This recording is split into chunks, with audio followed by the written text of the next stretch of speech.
நம்ம தப்பு பண்ணா வீட்டுல அப்பா அடிக்காம இருப்பாரா?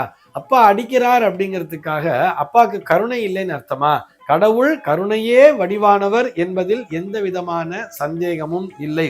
கடவுள் என்னை தண்டித்து விட்டார் என்று நினைப்பதை விட நான் செய்த தவறானது எந்த அளவிற்கு மற்றவர்களை பாதித்திருக்கும் அப்படிங்கறத ஆராய்ச்சி பண்ணி பார்க்கணும் இல்லையா? ஒரு சில பேர் சொல்லுவா தெரியுமா, எங்க அப்பாவே என்ன எதுவும் கேட்கறது இல்லை அப்படிங்கிற மாதிரி எல்லாம் சொல்லுவா. இதெல்லாம் பெருமையான விஷயமா? நிச்சயமாக கிடையாது. ஏன் அவர் தப்பு பண்ணாமலே நம்ம தடுத்து இருக்கலாமேன்னு சொன்னா, தடுக்கும் பொழுது நமக்கு என்ன ஆகும்னு சொன்னா மேல மேல தப்பா பண்ணணுங்கிற மாதிரி தான் ஆவல் தூண்டப்படும். அட்லீஸ்ட் அந்த தண்டனையை பெற்ற பிறகாவது நாம் திருந்த வேண்டுமே தவிர கடவுள் என்ன தண்டிச்சிட்டான்னு சொல்லி கடவுள் மேலேயே நாம் குற்றத்தை சுமத்துவது என்பது தவறு. இன்னைக்கு நம்ம என்ன பார்க்க போறோம் சொல்லி பார்த்தோம்னா, ஒரு நேயரினுடைய கேள்விக்கான விடையைத்தான் பார்க்க போகிறோம். அந்த நேயர் என்ன கேட்டிருக்கார் அப்படின்னு சொல்லி பார்த்தோம்னா, கருணையே வடிவானவர் இறைவன் என்கிறோம், இது போக நாம் ஏதேனும் தவறு செய்தால் கடவுள் தண்டிப்பார் என்கிறோம், இது முரண்பாடாக இல்லையா? கருணையே வடிவானவர் இறைவன் எனும் பொழுது அவர் எப்படி என்னை தண்டிப்பார் என்பதுதான் அவருடைய கேள்வியாக அமைந்திருக்கிறது. நீங்க இப்படி புரிஞ்சுக்கலாமே, நம்ம தப்பு பண்ணா வீட்டுல அப்பா அடிக்காம இருப்பாரா? அப்பா அடிக்கிறார் அப்படிங்கிறதுக்காக அப்பாவுக்கு கருணை இல்லைன்னு அர்த்தமா? நம் மீது பாசம் இல்லைன்னு அர்த்தமா? அது போலத்தானே இதுவும். அழகா புரிஞ்சுக்கலாமே. பிள்ளைக்கு தந்தை ஒருவன், நம் எல்லோருக்கும் தந்தை இறைவன் அப்படிங்கிறது நமக்கு அழகா கவிஞர் சொல்லி இருப்பார் இல்லையா? நம் எல்லோருக்கும் தந்தை இறைவன் தான். அப்படி இருக்கும் பொழுது நாம் தவறு செய்தால் நம்முடைய தந்தை நம்மை தண்டிக்க மாட்டாரா? தண்டித்தால் தானே நாம் செய்தது தவறு என்பது நமக்கு தெரிய வரும். அதற்காக தந்தையாருக்கு நம் மீது பாசம் இல்லை என்று அர்த்தமா? கருணை இல்லை என்று அர்த்தமா? அந்த தண்டிப்பதன் மூலமாக நம்மை தவறு செய்யாமல் தடுக்கிறார் என்பதுதானே பொருள். அப்படித்தானே புரிந்து கொள்ள வேண்டும். ஆக கடவுள் கருணையே வடிவானவர் என்பதில் எந்த விதமான சந்தேகமும் இல்லை. அவர் நம்மை தண்டிக்கிறார் எனும் பொழுது நாம் செய்த தவறு எப்படிப்பட்ட தவறாக இருக்க வேண்டும் புரிஞ்சுக்கணும் இல்லையா? கிளாஸ்ல ஒரு சார் அடிக்கிறாரு, ஒரு வாத்தியார் ஒரு டீச்சர் அடிக்கிறாருன்னு சொன்னா அந்த பையனை அடிக்க வேண்டும் என்பது அவருடைய நோக்கம் இல்லையே. அந்த பையன் தவறு செய்யாமல் தடுக்க வேண்டும் என்பதுதான் அவருடைய நோக்கம். இப்பெல்லாம் ஸ்கூல்ல டீச்சர்ஸ் அடிக்கிறது இல்லைங்கிறது வேற விஷயம். ஆனால் வீட்டுல அப்பா கண்டிக்கிறாருன்னு சொன்னா அப்பாவுக்கு பாசம் இல்லைன்னு நம்ம எடுத்துக்க கூடாது இல்லையா? அப்பாவுக்கு நம் மீது அபரிமிதமான பாசம் என்பது இருக்கிறது. நாம் நல்லபடியாக செயல்பட வேண்டும், நாம் நல்லபடியாக இயங்க வேண்டும் என்பதற்காகத்தானே தண்டிக்கிறார். ஆக நம்ம என்ன பண்ணணும்? இந்த இடத்துல நம்ம அடிபட்டிருக்கோம் சொன்னா கடவுள் என்னை தண்டித்து விட்டார் என்று நினைப்பதை விட நான் செய்த தவறானது எந்த அளவிற்கு மற்றவர்களை பாதித்திருக்கும் அப்படிங்கறத ஆராய்ச்சி பண்ணி பார்க்கணும் இல்லையா? அப்படி மற்றவர்களை கடுமையாக பாதித்திருக்கக்கூடிய, அதாவது எல்லோருமே இறைவனுக்கு பிள்ளைகள் தான்.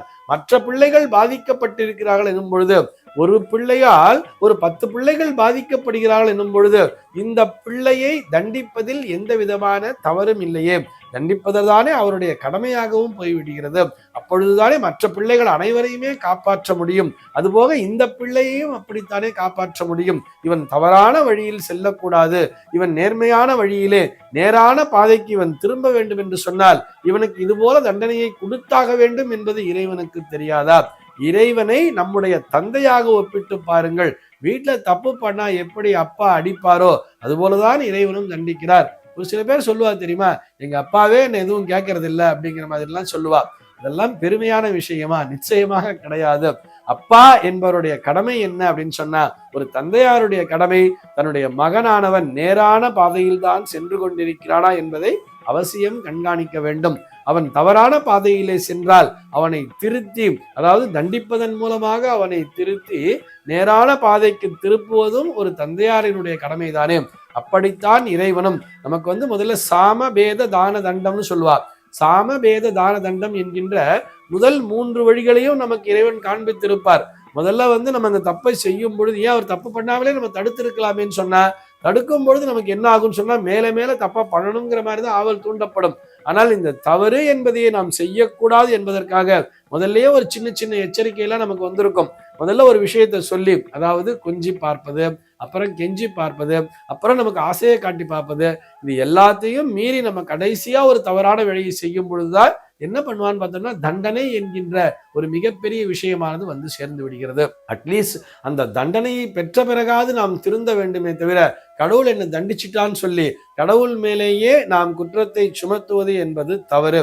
கடவுள் என்னை இந்த அளவிற்கு தண்டித்திருக்கிறார் என்று சொன்னால் நான் செய்த தவறு எப்படிப்பட்டதாக இருக்க வேண்டும், எத்தனை பேரினுடைய மனதை நான் புண்படுத்தி இருப்பேன் என்பதை செல்ஃப் அனலைசிஸ் அப்படிங்கிறத பண்ணணும். நம்ம ஆராய்ச்சி பண்ணி பார்க்கணும் நம்ம என்ன மாதிரி ஒரு விஷயத்த பண்ணோம். ஒரு சில பேர் சொல்லுவா தெரியுமா, நான் நிறைய தான தர்மங்கள் எல்லாம் பண்ணியிருக்கேன் சார், எவ்வளவோ விஷயங்களை பண்ணியிருக்கேன், ஆனா ஆக்சிடென்ட்ல எனக்கு கால் போயிடுச்சு, எனக்கு கை போயிடுச்சு, ஆண்டவன் ஏன் இப்படி பண்ணான்னு தெரியல, இந்த கைகளாலேயே நான் எத்தனையோ பேருக்கு தானம் கொடுத்திருப்பேன்னு சொல்லுவார்.